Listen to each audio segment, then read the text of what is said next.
ঢাকার মতো একটি জনবহুল শহরের মাঝখানে একটি যুদ্ধ বিমান ভেঙে পড়ল। যুদ্ধ করতে গিয়ে নয়, প্রশিক্ষণ করতে গিয়ে। কি রকম হাস্যকর কথা না? এইরকম হাস্যকর কথা শুধুমাত্র আমাদের দেশেই ঘটে থাকে।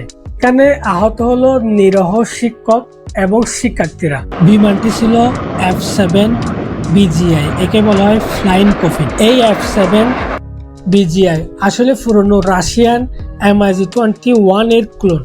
চীনের সিয়ানডু এয়ারক্রাফট তৈরি করেছে।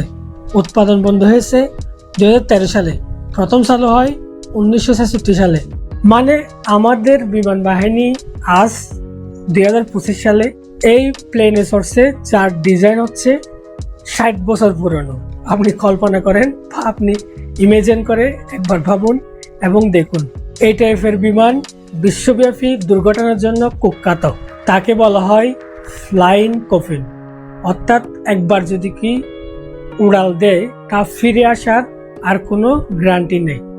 আপনি নিশ্চয় জানেন না, এ ধরনের বিমানকে পুরো বিশ্বব্যাপী অনেক দেশ বাতিল করে দিছে, কিন্তু বাংলাদেশে এখনো প্রথম যুদ্ধ বিমান হিসাবে এই বিমানকে ব্যবহার করা হচ্ছে এবং এটি দিয়ে প্রশিক্ষণও দেওয়া হচ্ছে।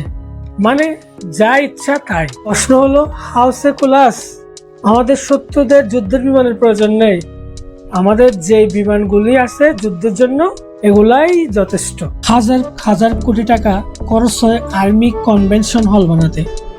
আকাশ ছোঁয়া বিল্ডিং হয় বিমান বাহিনীর কোয়ার্টারে, কিন্তু চতুর্থ প্রজন্মের MRCA কেনার বাজেট হয় না। এখন আমার প্রশ্ন হলো, আমাদের দেশের প্রতিরক্ষা কি শুধুমাত্র পিকআপ আর ব্যাংক কেনার মধ্যে সীমাবদ্ধ, নাকি আমাদের নিরাপত্তা শুধু কাগজে আর কলমে? আজ দেখছেন একটা বিমান বিধ্বস্ত হওয়াতে পুরো দেশের সিস্টেমকে উলটপালট করে দিছে।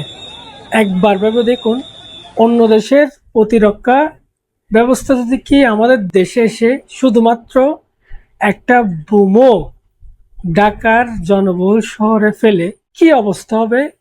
শুধুমাত্র একবারের জন্য কল্পনা করে দেখুন, একবারের জন্য ইমেজিন করে দেখুন।